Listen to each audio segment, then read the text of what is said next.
नमस्कार, मैं हूं नम्रता पाराशर। आप देख रहे हैं बीवीएम न्यूज। चलिए रुक करते हैं खबरों की। और खबरों में सबसे पहले बात करेंगे झज्जर की, जहां पर प्रधानमंत्री नरेंद्र मोदी ने वीडियो कॉन्फ्रेंसिंग के माध्यम से एम्स नई दिल्ली के झज्जर परिसर में राष्ट्रीय कैंसर संस्थान में इंफोसिस फाउंडेशन विश्राम सदन का उद्घाटन किया।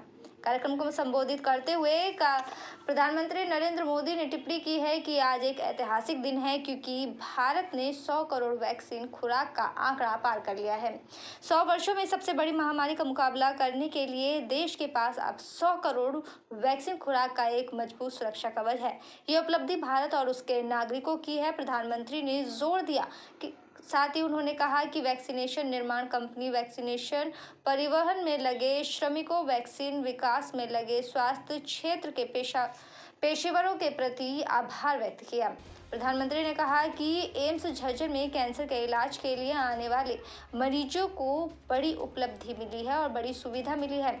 उन्होंने कहा कि राष्ट्रीय कैंसर संस्थान में बने इस विश्राम सदन में मरीजों व उनके परिजनों की चिंता कम होगी। प्रधानमंत्री ने भूमि, पानी, बिजली उपलब्ध कराने के लिए विश्राम सदन और एम्स झज्जर के भवन के निर्माण के लिए इंफोसिस फाउंडेशन की प्रशंसा की। उन्होंने इस सेवा के लिए एम्स प्रबंधन और सुधा मूर्ति की टीम का आभार भी जताया।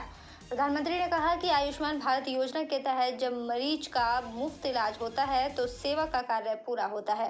प्रधानमंत्री ने कहा कि इसी सेवा मकसद ने सरकार को कैंसर की करीब 400 दवाओं के दाम कम करने के लिए भी कदम उठाए हैं। मनोहर लाल जी खट्टर के नेतृत्व में शुद्ध रूप से ईमानदारी से काम करने वाली सरकार मिली है। एक ऐसी सरकार मिली है जो दिन रात हरियाणा के उज्जवल भविष्य के लिए सोचती है। मैं जानता हूं अभी मीडिया का ध्यान ऐसी रचनात्मक और सकारात्मक बातों तरफ कम गया है, लेकिन कभी न कभी जब हरियाणा का मूल्यांकन होगा तो पिछले 5 दशक में सबसे उत्तम काम करने वाली, इनोवेटिव काम करने वाली, दूर की सोच के काम करने वाली ये हरियाणा सरकार है। और मनोहर लाल जी को मैं सालों से जानता हूं, लेकिन मैं देख रहा हूं कि मुख्यमंत्री के रूप में उनकी प्रतिभा जिस प्रकार से निखर करके आई है, अनेक विविध कार्यक्रमों को जिस प्रकार से मनोयोग से वो करते रहते हैं, जिस प्रकार से वो इनोवेटिव कार्यक्रम करते हैं, कभी कभी तो भारत सरकार को भी लगता है कि हरियाणा का ये प्रयोग पूरे देश में लागू करना चाहिए, और ऐसे कुछ प्रयोग हमने किए भी हैं। चलिए बढ़ते हैं अगली खबर की ओर। फैजाबाद के गांव गोठरा मोहम्मदाबाद में गोली मारकर 3 लोगों की हत्या से इलाके में सनसनी फैल गई है। रात के वक्त हुई इस घटना के बाद पूरे गांव के लोग सकते में हैं। जानकारी के मुताबिक एनआईटी विधानसभा के धौस थाना क्षेत्र के गांव गोठरा मोहम्मदाबाद में किराए के मकान पर रह रहे एक व्यक्ति और 2 महिलाओं को गोली मारकर उनकी हत्या कर दी गई, जबकि इस गोलीबारी में एक बच्चे को भी चोट आई है, जिसे एक निजी अस्पताल में इलाज के लिए भर्ती कराया गया। पुलिस की माने तो सुबह के वक्त करीब 3 बजे के आसपास की एक घटना है, जिसमें 2 महिला समेत एक व्यक्ति को गोली मारी गई है। शुरुआती जांच में आपसी रंजिश की बात सामने आ रही है। मौके पर फॉरेंसिक की टीम भी पहुंचकर तमाम सबूत इकट्ठा करने में जुटी है। पुलिस ने तीनों मृतकों के शव को पोस्टमार्टम के लिए सिविल अस्पताल भिजवा दिया है और पुलिस परिजनों के बयान पर आगे की जाँच में कार्यवाही कर रही है। मामले की तो अभी तफ्तीश जारी है। 3 आदमियों के मर्डर हुए हैं, जिनमें 2 लेडीज है, एक जेंट्स है, और तीनों ही किराए पर रहते थे। पीछे एक रहने वाला पानीपत का है, एक एनआईटी का है, 2 आदमी लेडीज दोनों एनआईटी की है। क्या नाम है सर, कितनी उम्र है इन सबकी? सबका नाम जन शर्मा है, इसकी 36 साल उम्र है, एक सुमन है, इसकी 47 साल उम्र है, और एक आयशा लड़की है, इसकी 31 साल उम्र है। कोई बताया जा रहा है सर इसमें कोई घायल भी है? घायल एक लड़के के लग रही है चोट, वो एशियन हॉस्पिटल में है, भिजवा दिया गया है, और बाकी तफ्तीश जारी है अभी से। किस वक्त की घटना है ये करीब 2:15-3 बजे के लगभग है, सूचना मिली थी हमें। क्या कार्रवाई चल रही है सर, क्या लग रहा है, क्या ये कोई आपसी रंजिश से नहीं है, ऐसा लग रहा है। बाकी तो तफ्तीश से पता लगेगा क्या है क्या नहीं है। अभी तक परिवार वालों कुछ कहना? परिवार वाले नहीं थे ना वहाँ, परिवार वाले बाद में आए हैं, ये तो अपने चलिए खबरों में बात करेंगे पलवल की। आपको बता दें कि पलवल जिला पुलिस लाइन में पुलिस शहीद दिवस मनाया गया। ड्यूटी के दौरान अपनी शहादत देने वाले पुलिस के शहीद जवानों को याद किया गया। वह शहीद स्मारक पर पुष्प व पुष्पमाला अर्पित कर श्रद्धांजलि दी गई। इस अवसर पर पुलिस अधीक्षक द्वारा शहीदों के परिवारों को सम्मानित भी किया गया है। जिला पुलिस अधीक्षक दीपक गहलावत ने कहा कि इस 21 अक्टूबर के दिन को बड़े ही गौरव के साथ मनाया जाता है, क्योंकि इस दिन पुलिस के उन शहीद जवानों को याद किया जाता है जो देश हित व जनता की सुरक्षा के लिए अपने प्राणों को न्यौछावर कर वीरगति को प्राप्त हुए। उन्होंने कहा कि 20 अक्टूबर वर्ष 1959 को पूर्वोत्तर लद्दाख में हॉट स्प्रिंग्स में से लैनक लॉ के रास्ते भारतीय अभियान की अगली का आवाजाही की तैयारी के लिए सीआरपीएफ की 3 पार्टियां बनाई गई थी, जिनमें से 2 पार्टियों के सदस्य दोपहर के समय तक हॉट स्प्रिंग्स में वापस लौट आए थे, लेकिन तीसरी पार्टी के सदस्य वापस नहीं आए, जिनकी तलाशी के लिए कदम उठाए गए और पुलिसकर्मियों को तैनात किया गया। जिनमें से पुलिसकर्मियों की एक पार्टी उप निरीक्षक करम सिंह के नेतृत्व में घोड़े पर सवार होकर निकले और वह बाकी पुलिसकर्मी अलग अलग पार्टियों में पैदल निकल पड़े थे। इसी दौरान चीनी सेना को एक पहाड़ पर देखा गया। उसी दौरान चीनी सेना ने उप निरीक्षक करम सिंह के नेतृत्व में चल रही पार्टी पर फायरिंग कर दी, साथ ही ग्रेनेड भी फेंक दिया, जिसमें 10 पुलिसकर्मी शहीद हो गए व 7 घायल हुए। घायल पुलिसकर्मियों को चीनी सेना ने बंदी बना लिया था और शहीद हुए 10 पुलिसकर्मियों के शवों को घटना के 3 सप्ताह के बाद चीनी सेना द्वारा 13 नवंबर 1959 को वापस भेजा गया, जिनका हॉट स्प्रिंग्स पर पूरे पुलिस सम्मान के साथ अंतिम संस्कार किया गया। इस 21 अक्टूबर 1959 को लद्दाख में मारे गए इन वीर पुलिसकर्मियों को याद रखने के लिए पूरे भारतवर्ष में प्रत्येक वर्ष सभी पुलिस लाइन में पुलिस स्मृति दिवस के रूप में मनाया जाता है। इस देश के लिए ऐसे अगर और भी कोई शहीद हो तो उसके माँ बाप के लिए भी खुशी होनी चाहिए। मेरा बेटा जो शहीद हुआ है वह देश के लिए खून दिया, उसने देश के लिए कुर्बानी दी उसने। मुझे अपने बेटा शहीद होने का कोई गम नहीं। मैं फिर भी कहूँ दोबारा भी कि ऐसा शहीद अगर किसी और का बेटा हो तो उसको भी गम ना होना चाहिए। आज प्रशासन के द्वारा आपको सम्मानित किया गया है, क्या महसूस कर रहे हैं आप खुद? आज मैं जनाब जो है एसपी साहब ने हमारे बेटा की जो है मान सम्मान करो है, उसके बच्चे और जो है उसकी माँ, उसकी घरवाली और उसका पिताजी यहाँ बुलाए हैं, उसका सारा ही परिवार एसपी साहब ने यहाँ। हर साल 21 अक्टूबर को पूरे राष्ट्र में पुलिस स्मृति दिवस मनाया जाता है। इसमें जो हमारे तमाम गत वर्ष में पुलिसकर्मी देश भर में अपनी जान न्यौछावर करते हैं, उनको याद किया जाता है। और यह भी हमें कारण बताया कि क्यों आज का ही दिन ये हर साल मनाया जाता है।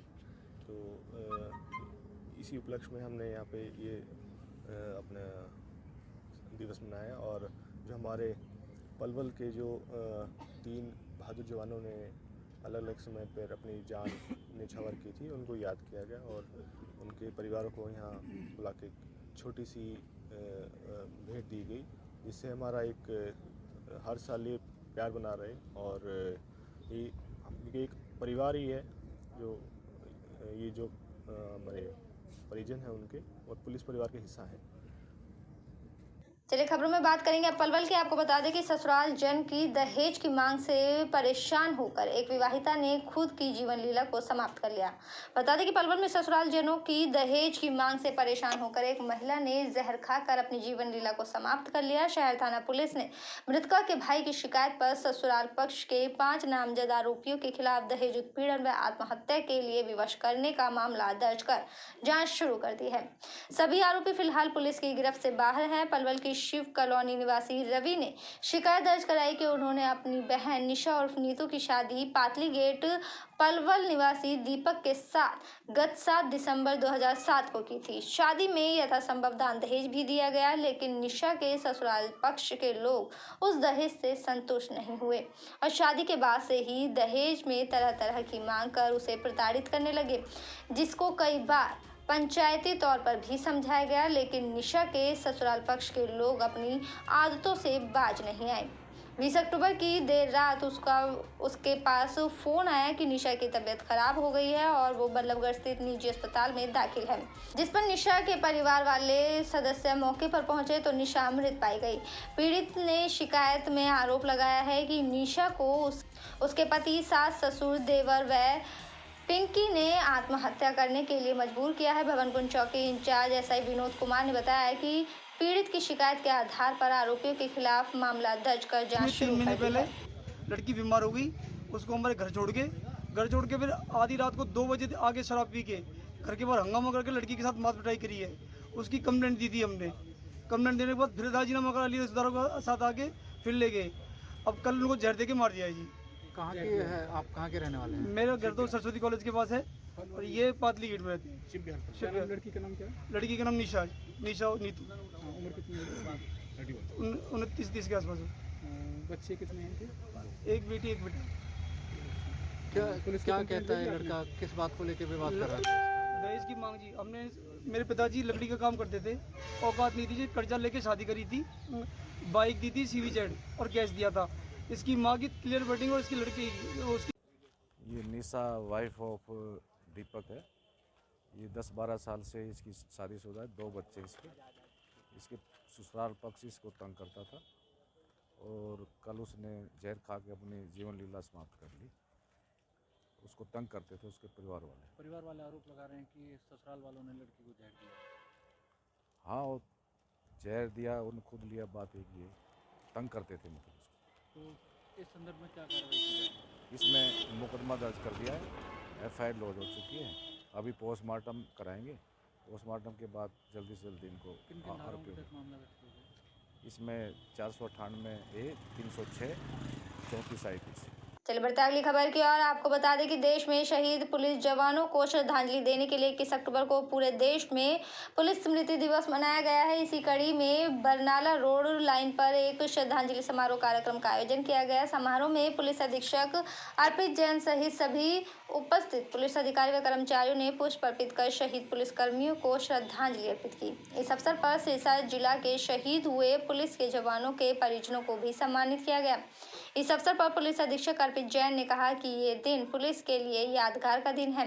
इस दिन शहीद हुए पुलिस वालों को याद किया जाता है। उन्होंने कहा कि ये दिन सभी पुलिस फोर्स को अपने कर्तव्य की पालना के लिए प्रेरणा देता है। उन्होंने बताया कि बलिदान से बड़ी कोई चीज नहीं हो सकती।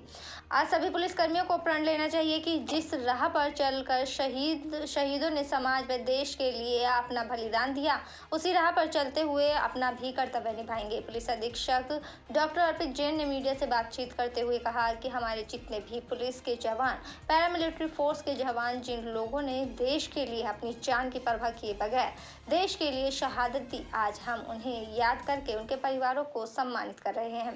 इस अवसर पर शहीद की पत्नी सरजीत कौर ने बताया कि सरकार बहुत अच्छा कार्य कर रही है। जो शहीद हुए हैं उनके परिवार वालों को काफी हद तक मदद दी जा रही है। बहुत वधिया गवर्नमेंट काम कर रही है, ਜਿਹੜਾ ਇਹ ਕਰ ਰਹੀ ਹੈਗੀ। ਜਿਹੜੇ ਸ਼ਹੀਦ ਬੰਦੇ ਹੋਏ ਨੇਗੇ ਇਹਨਾਂ ਵਾਸਤੇ ਹੁਣ ਤੱਕ ਜੋ ਸਾਡੀ ਮਦਦ ਕੋਈ ਹੋਈ ਹੈ, ਸਾਡੇ ਜਿਹੜਾ ਸਾਡਾ ਬਣਦਾ ਹੱਕ ਸੀ ਉਹ ਵੀ ਜੀ ਸਾਨੂੰ ਮਿਲੇਗਾ।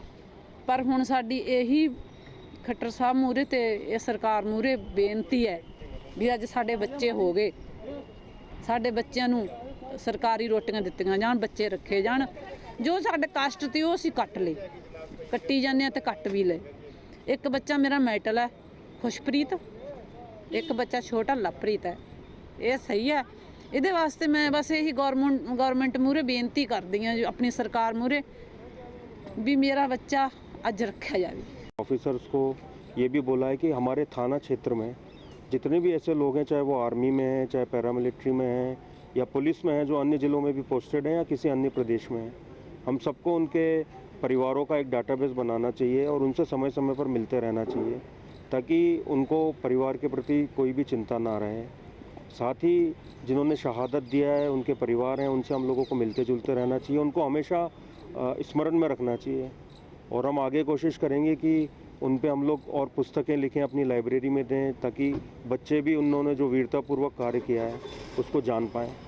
साथ ही मैंने ये भी बोला कि अपने कार्य में हम लोग ईमानदारी रखें, निष्ठा रखें और जो कमज़ोर व्यक्ति, जो गरीब। बढ़ते अगली खबर की ओर। हरियाणा के फतेहाबाद में आशा वर्करों में भारी रोष देखने को मिला। Anganwadi worker and helper union का धरना 21वें दिन भी लगातार जारी रहा। प्रदर्शन के दौरान आशा वर्करों ने मंत्री के पुतले पर मातम करते हुए प्रदर्शन किया। आशाओं ने बीच सड़क में बैठकर मातम किया और जमकर सरकार के खिलाफ नारेबाजी भी की। इस दौरान उन्होंने मंत्री कमलेश ढांडा की शव यात्रा निकाली और आसपास इस दौरान वहां पर बैठी जितनी भी आशाएं थी उनका गुस्सा देखने को मिला। शहर भर में उन्होंने प्रदर्शन करते हुए लाल चौक पर कमलेश ढांडा का पुतला फूंक दिया। बता दें कि इस दौरान बड़ी संख्या में आंगनवाड़ी वर्कर ने प्रदर्शन कर सरकार के खिलाफ जमकर नारेबाजी की है। मेरे साथ खबरों में फिलहाल इतना ही। आप बने रहिए BVM न्यूज के साथ। फिलहाल मुझे दीजिए इजाजत। नमस्कार।